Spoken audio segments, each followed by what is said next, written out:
Eu acho que esse é o anúncio. Vamos lá. Já lemos, já, né? Então eu só vou repetir aqui duas frases. O pecado jaz à porta, mas a ti cumpre dominá-lo. Eu fiquei pensando se colocaria esse tema logo de testa ou não. E eu comecei a lembrar que muitas igrejas hoje não usam mais essa palavra. Eu já vi movimentos para tirar da Bíblia Sagrada essa palavra e colocar uma outra substituindo. Mas há um versículo na Bíblia que diz: ai daquele que tirar um versículo ou alterar, todas as pragas e maldição desse livro virá sobre ele. Mas as pessoas não querem. Eu já vi pastores que não pregam certos assuntos porque tem medo de perder o membro.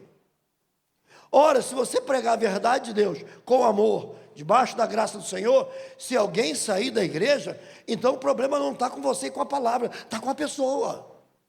A não ser que você não pregue com amor, que é condizente do Evangelho. E essa palavra, pecado, eu já vi pessoas dizendo: não toque, isso aí espanta as pessoas. Ué, é ovelha ou é galinha? Espantou a galinha? São ovelhas. Eu já vi pessoas dizerem assim: não, a gente usa palavras para substituir, tipo, ao invés de pecado, usa o termo transgressão, não magoe Deus. Isso aí não está muito correto. É aquela história de você falar para alguém, o sujeito mente e você não quer falar que ele mentiu, e você busca de uma maneira delicada e educada uma palavra que diga a mesma coisa sem machucar. Aí você diz: olha, você faltou com a verdade. Você está dizendo o seguinte: você mentiu, cabeçudo. Mas cai de outra forma. Então eu vejo muitas vezes as igrejas, pastores, e eu não estou aqui condenando ninguém, cada um é responsável pelo rebanho diante de Deus, e começam então a não querer usar mais certas palavras como pecado, para não perder membros, não incomodar pessoas que estão em pecados. E aí começa a se cair no desuso a palavra. E aí começa a aceitação. Como o pecado fosse parte natural. Não é. O pecado não faz parte natural da vida humana. Ele é uma ação, ele é uma atitude, ele é uma postura que sempre nos afasta de Deus. E essa palavra que eu quero ministrar para você aqui, ainda que eu seja pregador e você ouvinte, eu quero dizer que essa palavra é para você e para mim também. Mas na função de preletor, eu ministro o que tem que ser ministrado, mas eu me coloco também na posição de ouvinte. Não ouvinte negligente, mas operoso e praticante. Para que o Senhor possa entender e dizer: muito bem, porque o peso sobre a minha vida será muito maior. Porque eu estou alertando, eu tenho a obrigação dobrada de viver o que eu estou pregando. Senão me torno um hipócrita, e o juízo de Deus para os hipócritas é pesado. A palavra pecado nessa mensagem de hoje não está sendo dita para ofender, ferir, ou incomodar, ou desconfortar alguém. O intuito não é te colocar contra a parede, mas o intuito é te tirar da escuridão e te trazer para a luz. Porque eu estive na escuridão e alguém me trouxe para a luz. E a luz faz a diferença. Então, ao tentar trazer a luz da palavra de Deus sobre a palavra pecado e o ato do pecado, eu não estou aqui tentando agredi-lo, eu estou tentando instruí-lo. Portanto, ao ouvir, ouça com o coração desarmado, pronto para dizer para Deus: Senhor, eis-me aqui, fala comigo. Se é necessário que eu mude alguma área, traz a minha consciência, porque dentro de minha mente ninguém sabe, ninguém conhece, ninguém vê, ninguém ouve, ninguém enxerga, a não ser o Senhor. Então, faça uma faxina dentro da minha alma. Amém, queridos? Portanto, essa é uma palavra para você e para mim. Essa é uma palavra para nós.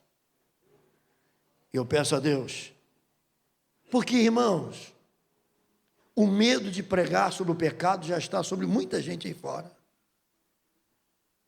Mas eu tenho que te esclarecer que quando o ambiente está em trevas e alguém acende uma luz, automaticamente a escuridão desaparece. A luz não agride as trevas, ela ilumina as trevas. Portanto, quando estamos ministrando aqui, o nosso intuito não é agredir qualquer pessoa, dizendo, pecadores, arrependam-se. Não, era um discurso de João Batista.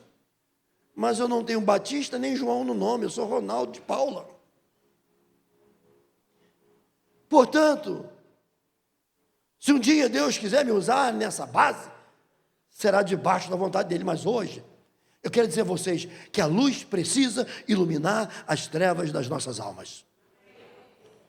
E o que nos separa de Deus, normalmente, está aqui. Disse ele, lá em Gênesis capítulo 4, o pecado jaz à porta.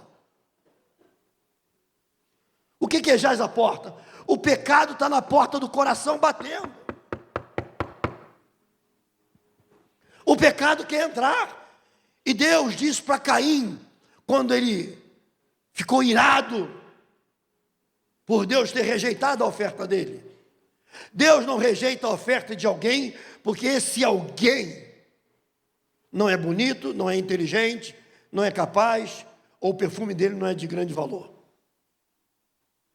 Deus, quando rejeita a oferta de alguém, é porque aquela oferta foi oferecida de forma negativa e de forma desprezível. Quantos seminaristas, quantos seminários, quantas igrejas, quantas mensagens nós já ouvimos que Caim teve a sua oferta rejeitada porque era cereais. E Abel teve a sua oferta aceita porque era sacrifício de animal. Seminário ensina isso. Ao longo da história a gente ouve isso.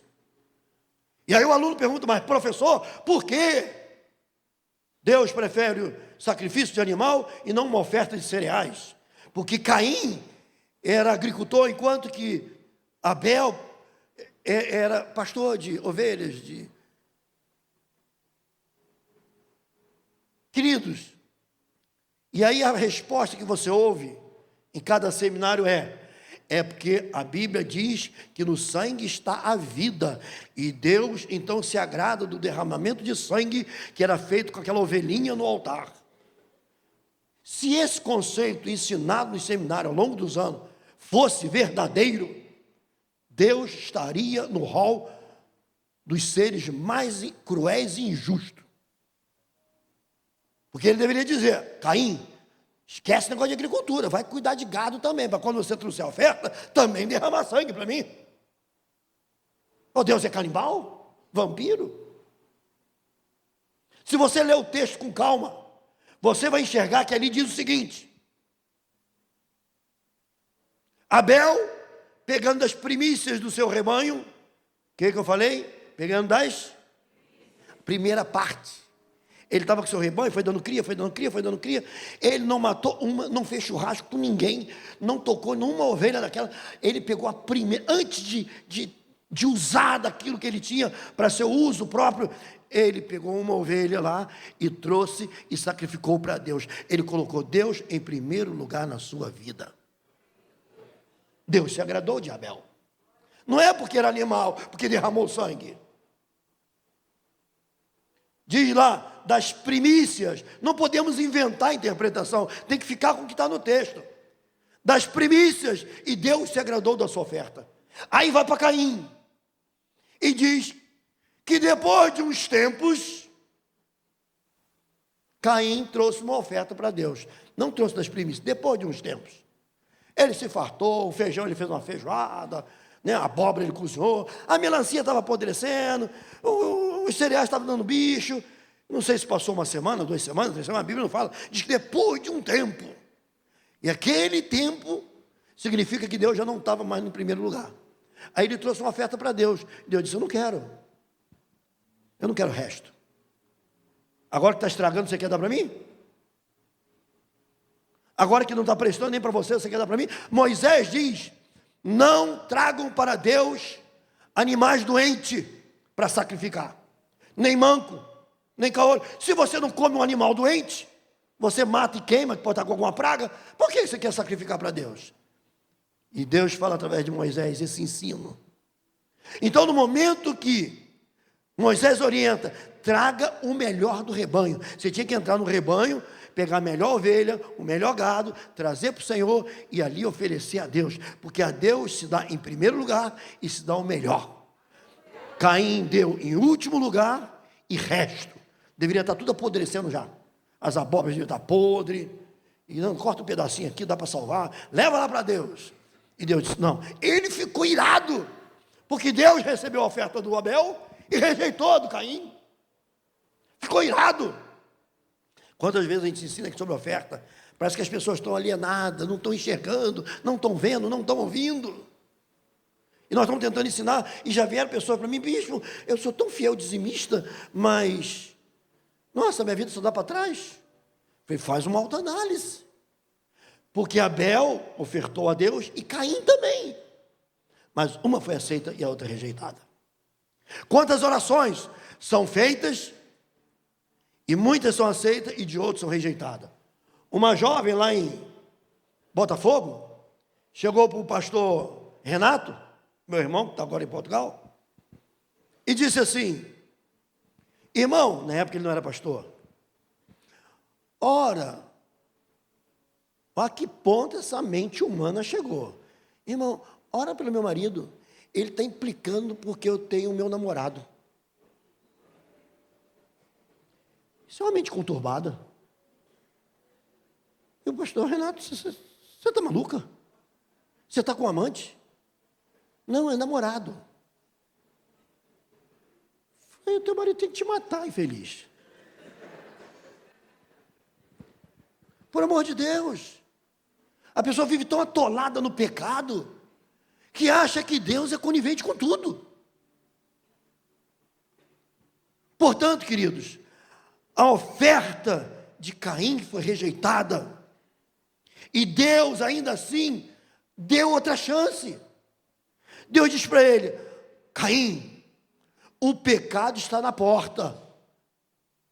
Satanás está pertinho do teu coração te atiçando. O pecado está aí. O pecado jaz à porta. Mas a ti, a você, ouviu, irmão? A mim, cumpre dominá-lo. O diabo pode te atacar, pode te perturbar, pode fazer mil coisas. Mas a ti, a mim, a nós, cabe dominarmos e nos afastarmos do pecado. É muito fácil pecar e jogar nas costas do diabo. É igual aquela história que o anjo estava passando e viu o diabo sentado na calçada, chorando.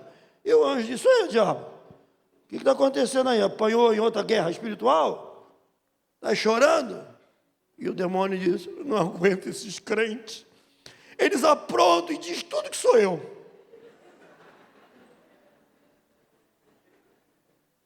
Aqui em Caim e Abel, não fala de demônio na área. É pecado, é obediência e desobediência. É oferta de coração.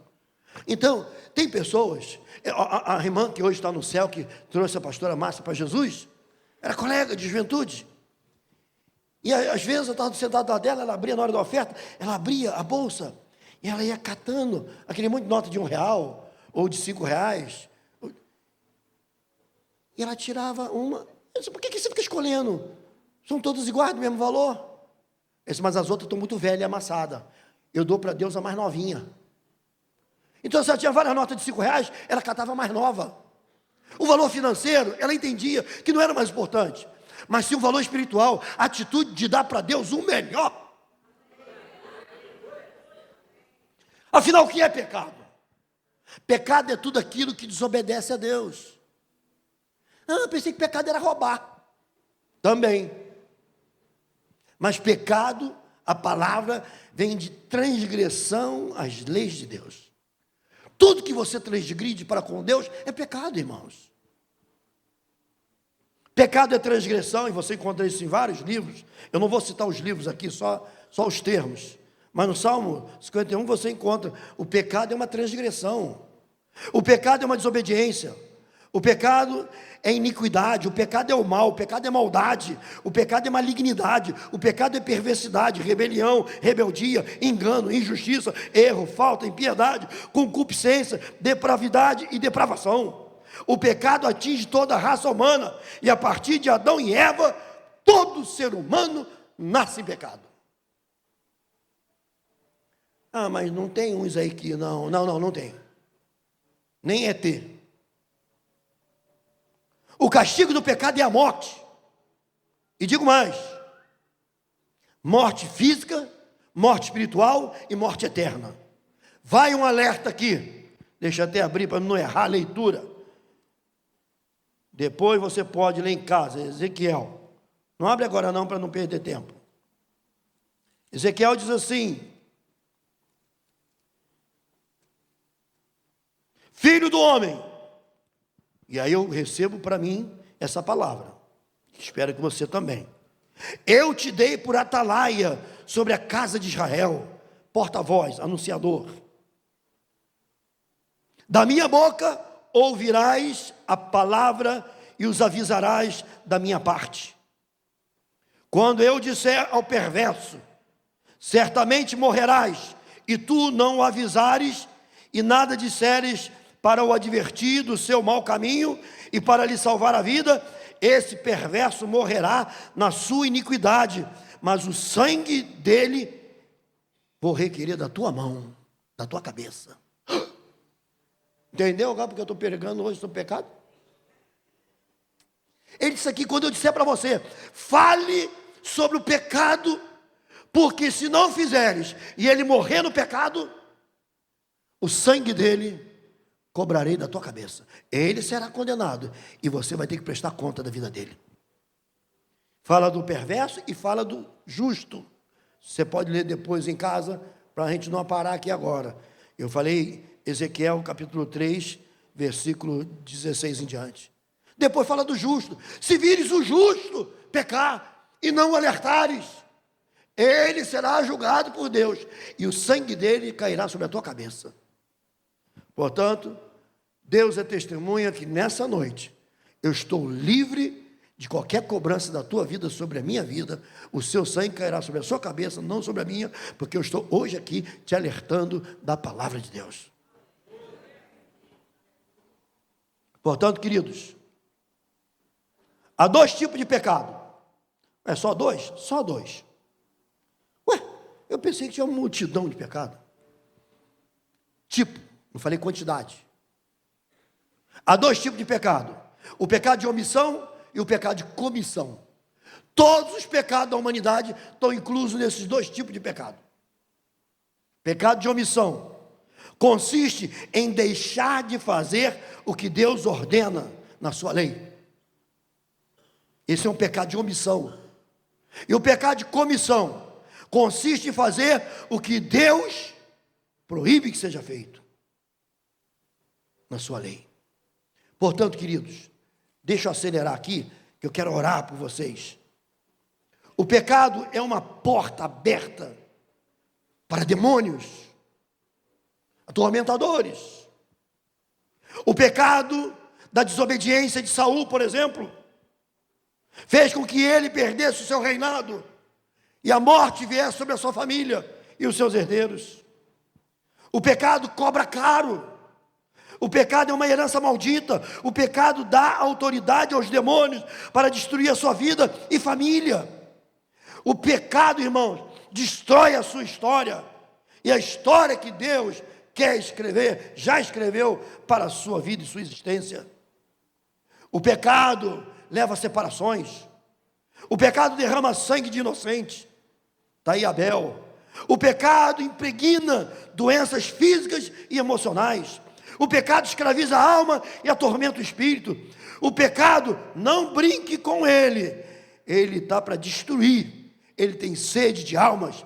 É como um câncer que corrói, que consome, que destrói, que aniquila, que desfaz, que apodrece as vidas e os lança na lama e destrói a reputação. O pecado é uma serpente. uma serpente sorrateira, muito sorrateira. Uma ocasião chegávamos de casa, após um domingo, aquele culto repreendendo o diabo, expulsando, uns anos atrás. E meu portão, o motorzinho que abre e fecha, estava com defeito. Então tinha que descer, ir lá dentro, destravar com a chave, empurrar o portão com a mão e entrar com o carro. Eu tinha um carro mais baixo, um carro, se eu não me engano, era Santana. E eu disse, Davi, vai lá e abre. E ele desceu, ele entrou pelo portão pequeno, abriu, puxou o portão grande, e aí eu liguei o farol maior, ele ficou, portão aqui, ele ficou aqui do lado da coluna. Quando o meu olhar bateu no pé dele uma cobra, uma serpente desse tamanho, não sei de onde aquele demônio veio, ela passou do ladinho dele, ele estava parado, se ele mexe, ela tinha picado ele. Ela passou e entrou para dentro. Entre o muro e o portão, tem um trilhozinho, como se fosse um cano. Eu nunca vi aquela coisa do capeta. Ela entrou entre o portão e o cano, e ela ficou esticada igual um bambu. Eu nunca vi cobra fazer isso. E eu estava em sai daqui, tem uma cobra. E saímos, não entrei com o carro, deixei o carro parado, pegamos um pau lá. Mas cadê ela? Onde ela foi? Caramba, olha ali no jardim, não estava. Mas caramba. Não deu tempo, não. Eu comecei, eu não via. Ela esticou igual uma vareta, encostou no cano e ficou quietinha. É um bicho do cão mesmo, né? Quando a Bíblia diz que representa o demônio. E ficou ali. E eu vim com um pau empurrando, para ver se... Quando tocou que ela levantou e aí eu tenho uma aversão à cobra, à serpente. As pessoas, não, prende aqui, pega, liga para o Butantan e tal. Irmãos, seja o tamanho de cobra que for, se aparecer na minha frente, depois me dá uma aflição danada, eu amasso a cabeça dela toda em pancada. Você vai dar multa no IBAMA, eu não quero nem saber. Ai, que bicho nojento. Vale nem a pena falar nele. E aquele dia eu vi, caramba, como é que o diabo é sujo? Esticou com uma vareta. Queridos, a Bíblia diz, resisti ao diabo e ele fugirá de vós. Amém? Diga, resistir ao diabo e ele fugirá de vós. Agora se entregue ao pecado e o diabo destruirá, começando com os filhos até chegar a você. É interessante isso. Quem dá abertura ao pecado, ao diabo, ele começa ceifando de baixo para cima. Davi cometeu uma asneira, adultério. Primeira coisa, o menino que acabara de nascer faleceu. Ele fez dias de jejum, não adiantou, o menino morreu. Depois, a morte e o sangue foi derramado, filho que passou a matar filho, os irmãos, os filhos deles, entraram em guerra, um matando o outro, foi uma matança danada. Por quê? Porque Davi abriu a porta para o diabo entrar, através do pecado. Davi deu brecha. Irmãos, a Bíblia diz que o diabo veio para roubar, matar e destruir. Ele quer roubar, ele quer matar, ele quer destruir. Ainda bem que Jesus disse, mas eu vim para que tenhas vida e vida em abundância. O pecado está à porta esperando uma oportunidade. Deus usa as circunstâncias da vida para testar os nossos corações. Ah, fulano deixou cair a carteira. Deixou, então avisa ela. Pô, mas eu peguei, mas eu achei, mas a pessoa foi embora, ela pegou o ônibus, não deu para ver. Puxa vida, tinha R$100, exatamente o dinheiro que eu estava pedindo a Deus. Glória a Jesus. Deus estava te testando e você saiu reprovado. Deixou uma porta aberta por coisa ruim, por gafanhoto devorador, entrar e destruir o pouco que você tem.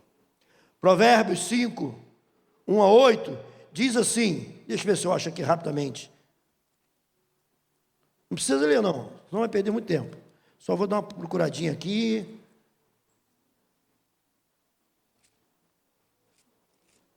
Deixa eu ver se é isso mesmo. Diz assim: filho meu, atende a minha sabedoria e a minha inteligência, disse Deus. Inclina os ouvidos para que conserves a discrição e os teus lábios guardem o conhecimento. Porque os lábios da mulher adúltera destilam favos de mel, e as suas palavras são mais suaves do que o azeite, mas o fim dela é amargoso, como um absinto, agudo como a espada de dois gumes. Os seus pés descem à morte, e os seus passos conduzem ao inferno. Ela não pondera a vereda da vida, anda errante nos seus caminhos e não o sabe. Agora, pois, filho, dá-me ouvidos, diz Deus, e não te desvie das palavras da minha boca. Afasta o teu caminho da mulher adulta e não te aproximes da porta da sua casa, para que não dês a outrem a tua honra, nem os teus anos a cruéis, para que dos teus bens não se fartem os estranhos, e o fruto do teu trabalho não entre em casa alheia. Amém? Amém?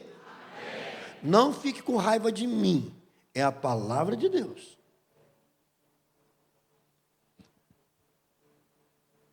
Os irmãos de José, tomados de inveja, fizeram o que fizeram com o seu irmão. Mas fizeram o que fizeram, porque tinham inveja dele, mas ele era o caçula, quase caçula, depois nasceu mais um. O que ele poderia oferecer? Os outros eram homens fortes, com família, menino solteiro, jovenzinho. Mas ele tinha tanta comunhão com Deus, que eu acho, se eu não me engano, é o único personagem na Bíblia, que a Bíblia não fala dos seus pecados. Os outros, Moisés, Davi, mas José não acha esse pecado dele ali. E a Bíblia diz que José foi lançado no poço. Ele não odiou os irmãos, não se vingou. Ele disse: irmão, não façam isso comigo, porque querem me matar. A Bíblia diz que José foi jogado no poço, e Deus era com José. Mas peraí, ele foi jogado no poço. Ô Senhor, o camarada foi jogado no poço, se ralou todo, se machucou todo, jogaram ele num buraco. E Deus diz: Deus era com José. Você está reclamando por causa de alguns arranhões? Diz que no outro dia eles pegaram o menino. Irmão, poço naquele lugar, poço seco, era lotado de serpentes e escorpiões. Imagina aquele garoto a noite toda, porque as serpentes saem do calor do deserto e vai para os buracos, e o poço era uma toca delas. Imagina ali a noite toda, com um graveto qualquer, alguma coisa, ou com um pano, tentando manter a cobra longe. Mas ele não murmurou, ele não reclamou, ele não blasfemou, ele não fez besteira e não falou besteira. No outro dia ele foi vendido. Não, mata, não mata, mata. Não, vai matar o nosso irmão, rapaz, isso é loucura. Não, então vende ele. Passou uma caravana, venderam, ele passou a ser escravo. Antes era filho de um fazendeiro, depois passou a ser um menino jogado no buraco, e agora é um escravo de povos de outras cidades. E a Bíblia diz que e Deus era com José. Foi vendido lá para Potifar, sofreu aquela calúnia, que a mulher do camarada, uma pombagira do inferno, olhou ele, garoto bonito, garoto vistoso, e deu em cima. E ele: para com isso, meu patrão me honrou e me dá aqui trabalho. E ela tentou que um dia ela agarrou ele, tarada. Ele: sai, capeta! Quando ele saiu, o manto dele foi rasgado, ficou um pedaço na mão dela. E ela, irada, quando o marido chegou: você trouxesse esse escravo israelita para cá? Ele tentou abusar de mim. Olha que traição miserável. E o patrão foi e mandou ele para a prisão. E a Bíblia diz: e Deus era com José. Deus tem caminhos estranhos para nos abençoar. Lá na prisão, você conhece a história. Deus fez o que fez, revelou alguns sonhos, e ele foi parar lá na porta de Faraó. Foram buscar o homem. E Deus era com José.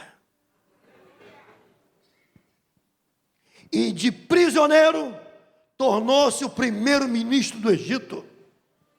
Só estava abaixo de Faraó, todos os governadores, prefeitos, liderança, autoridade, todo mundo ficou debaixo da autoridade dele. Por quê? Aquele que é fiel, Deus honra.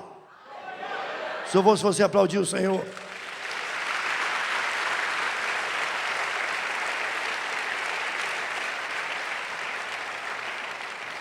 Poderia falar de Moisés, poderia falar de outros homens. E você que é jovem, você que é pai de jovens, mãe de jovens, fica um alerta. Nós vivemos num mundo hoje perigosíssimo. Essa história de educação liberal, educação libertina. Educação liberal é o seguinte: tal hora para sair, tal hora para chegar. Isso é liberal, está liberado um horário. Passou daquele horário, vai entrar na chibata,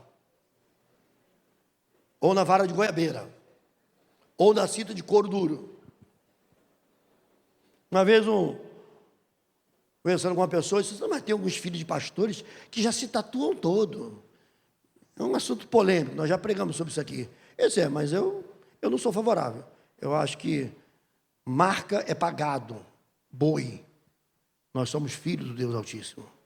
Mas muitas pessoas vêm para a igreja já tatuada. Aí é pedir a Deus perdão e misericórdia, pronto. Deus perdoa isso aqui, acabou. Não tem mais validade. Os efeitos espirituais perdem a validade pela oração. Amém, irmãos? Mas alguém me perguntou em alguma ocasião: mas os pastores, os seus filhos não têm marcas de tatuagem, não? Eu falei: o meu tem, todos eles. É mesmo? Eu tatuava eles a beça com um cinto nas costas. Ficava aquele vermelhão. X-Men, zap, zap.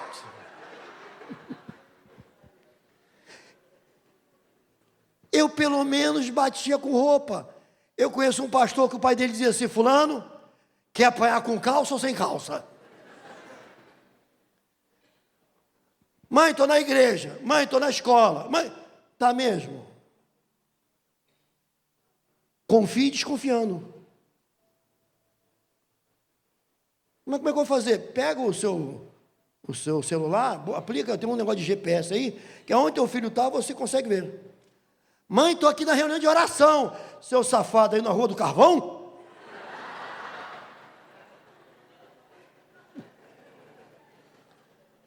O fogo está descendo. Fogo do diabo, seu infeliz. Então vigie os seus filhos. A igreja está aqui para ajudar, pastorear, cuidar. Quantos filhos dizem que estão na igreja, mas na verdade vai para outro lugar? Diz que está na escola e está lá na quadra de futebol. Então, os seus filhos, enquanto morar, não é até 18 anos não, irmãos. A lei bíblica é o seguinte: enquanto morar debaixo do teu teto, você que manda. Que os pais digam amém. Amém. E os filhos também.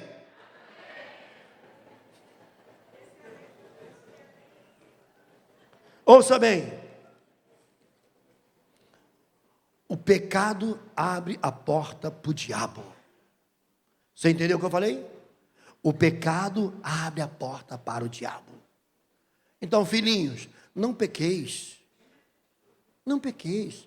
Faça de tudo para... mas bispo, é difícil. Ok. Mas e se eu pecar?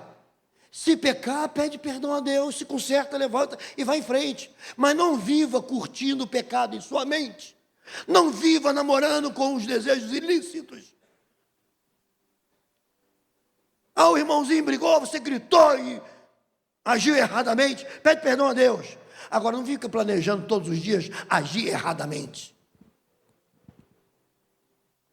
Porque o pecado, irmãos, ele dando brecha, ele abre porta, abre porteira, abre caminho, e vem legiões atrás. Lembra do Gadareno? Você acha que aquele homem chegou àquele estado de possessão demoníaca? Por quê? Porque ele vivia no templo orando? Não, deveria viver uma vida dissolutamente. E quanto mais próximo do pecado, mais próximo dos porcos. Olha o filho pródigo. Ele parou no palácio ou no chiqueiro? Quanto mais perto do pecado, mais perto dos porcos. Portanto, irmãos, lembre-se que o teu Deus, o meu Deus, o nosso Deus, quer viver em comunhão conosco. em santidade. Quando você adentrou nesse lugar, o Senhor Jesus veio por esse corredor com seu manto branco e sagrado, um cinto dourado, seus cabelos longos e o seu rosto brilhante como um sol, porque o nosso Deus está conosco, porque Ele disse que aonde 2 ou 3 estiverem reunidos no meu nome, ali eu estarei no meio deles. Ele está aqui, entre nós, entre nós, entre nós. Ele é digno. Portanto, irmãos, eu não estou aqui pregando sobre pecado para te angustiar, para te amargurar, para te entristecer. Não, eu estou dizendo o seguinte: o pecado leva às cinzas, o pecado leva à destruição, separações, aniquilações, angústia, opressão, depressão, amargura, sofrimento, lágrimas, abandono, loucura, espírito de loucura, entra através do pecado. Mas se você estiver firme no desejo de levar uma vida correta diante de Deus, se consertar daqui para frente, ajeitar os seus passos, os seus caminhos, Deus se alegrará com você, porque Deus é o Deus que faz das cinzas uma vida nova. E Ele te fará uma nova criatura, porque as coisas do passado se farão, ou se passarão, mas você será nova criatura em Cristo Jesus. O amor de Deus transforma os nossos corações. O amor de Deus muda a nossa história. Deus não veio para nos acusar do pecado. Ele está aqui hoje para te alertar do pecado, dizendo: foge do caminho da adúltera, foge do caminho da mentira, foge do caminho do engano. E sobre o pecado interno oculto, busca em Deus: Senhor, livra-me de mim mesmo, liberta-me das paixões, liberta-me das loucuras da alma, liberta-me da tentação. Socorre-me, Jesus, socorre-me, Jesus, socorre-me, Jesus. Sabe o que vai acontecer? Ele vai aparecer ao seu lado, ainda que você não veja, e Ele vai soprar para longe o mal. Você vai sentir um alívio, porque o Senhor disse: invoca-me e te responderei, busca-me e você me encontrará.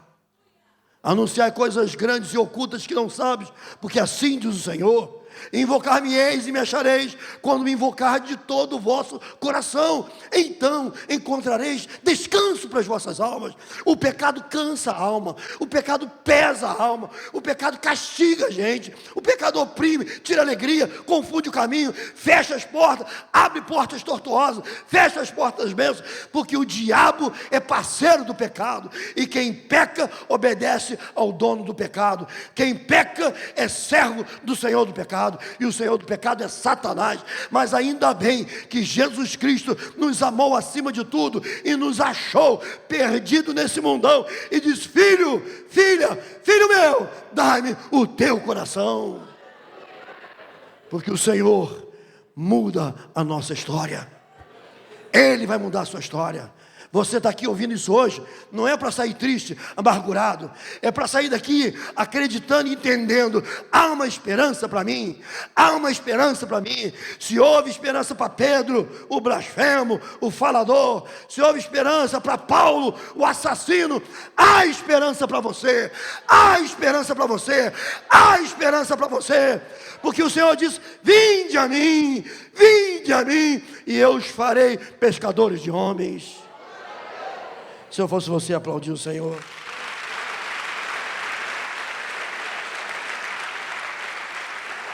Mas bispo, a minha vida é um tormento, a minha vida é um problema, a minha vida é uma complicação.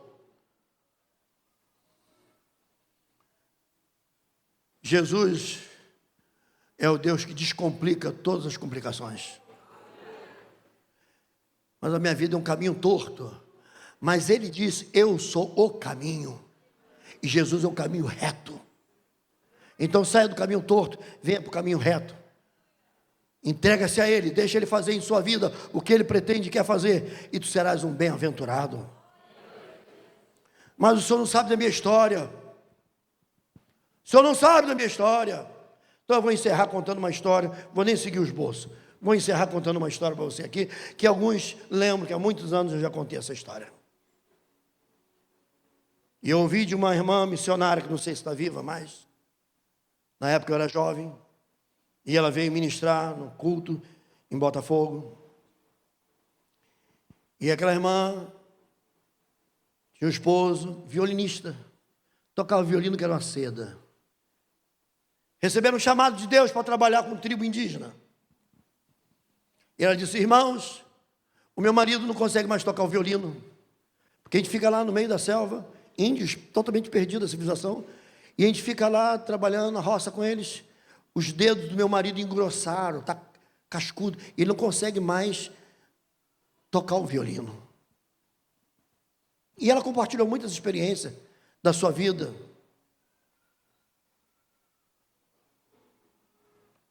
Em missões.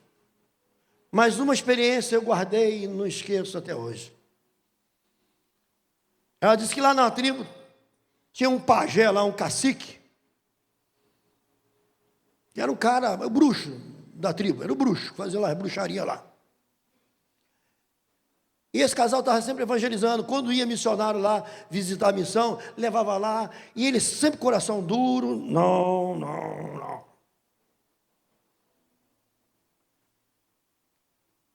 E eles falavam do amor de Jesus, do perdão de Jesus, do poder de Jesus. Ele ouvia e não quer. E por anos eles estavam tentando evangelizar. Muitos índios já tinham se convertido. Tinha lá a missão na aldeia. E eu lembro dessa irmã, uma irmã baixinha assim, ó, brasileira, marido era francês. Gastaram o resto da vida lá na missão. E entre tantos desgastes que eles contaram, que sofreram, só por essa experiência valeu a pena. E eles evangelizavam a tribo, evangelizavam esse bruxo, cacique lá. Falava do amor de Jesus, do poder perdoador de Jesus.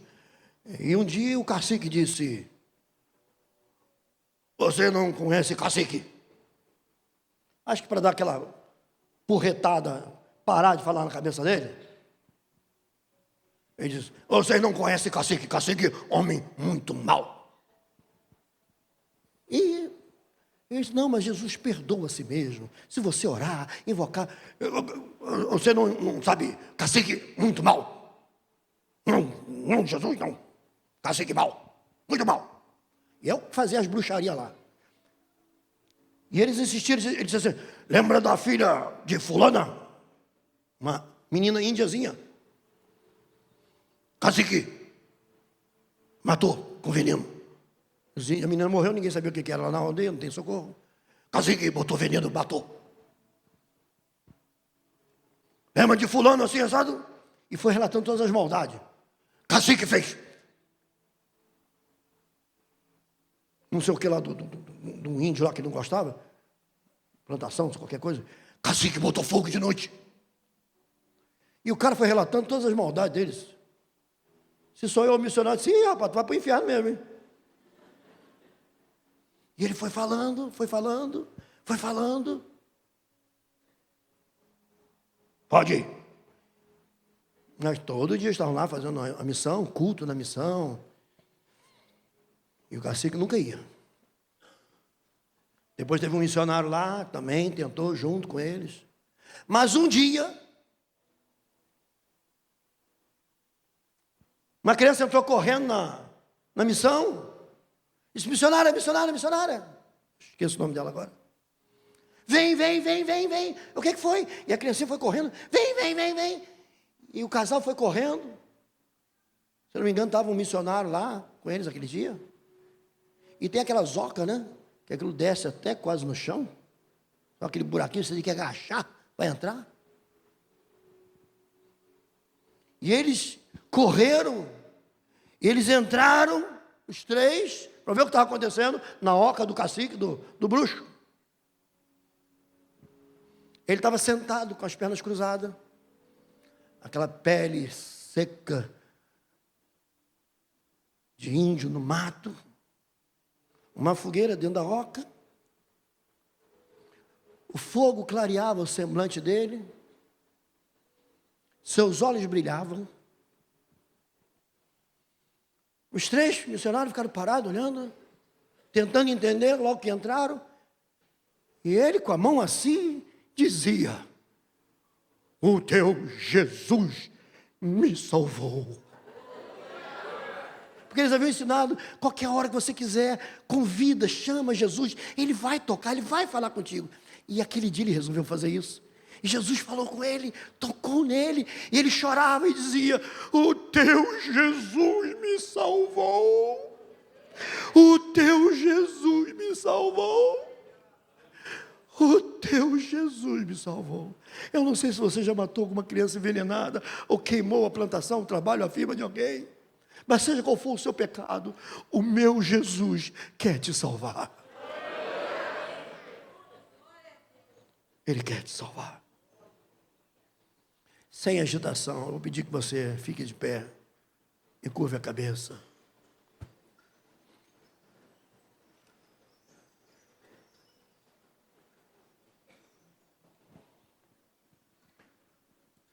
Enquanto o instrumento toca, bem baixinho,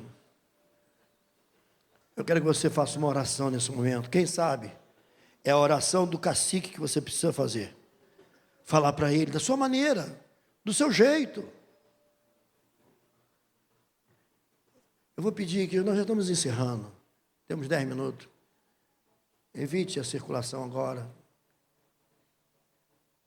Curve a cabeça, feche os olhos. Curve a cabeça, feche os olhos. Eu quero orar por você. É um momento de deixar as coisas para trás, o pecado, essa vida, e tomar uma decisão com o Senhor Jesus. Ele quer te salvar.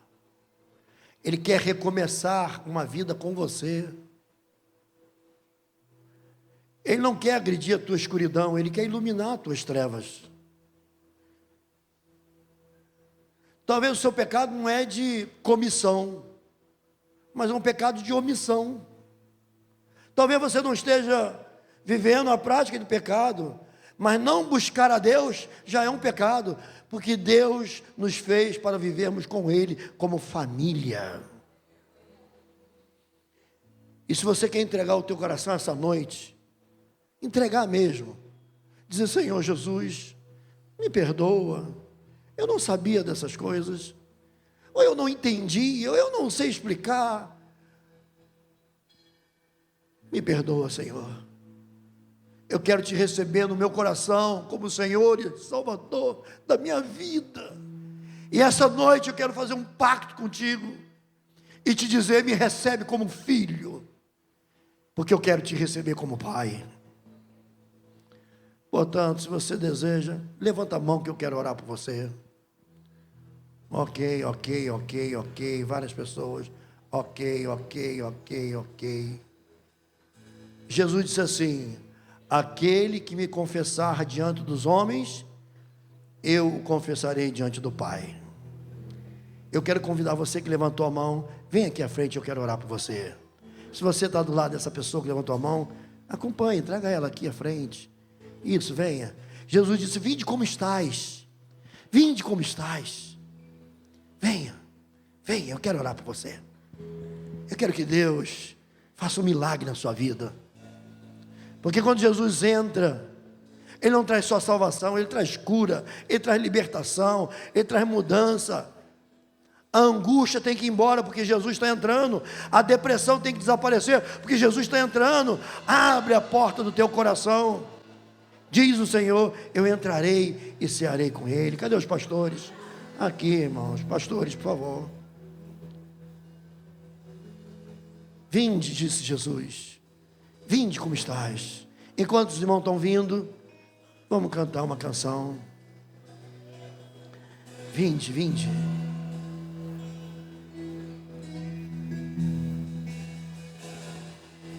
Aleluia.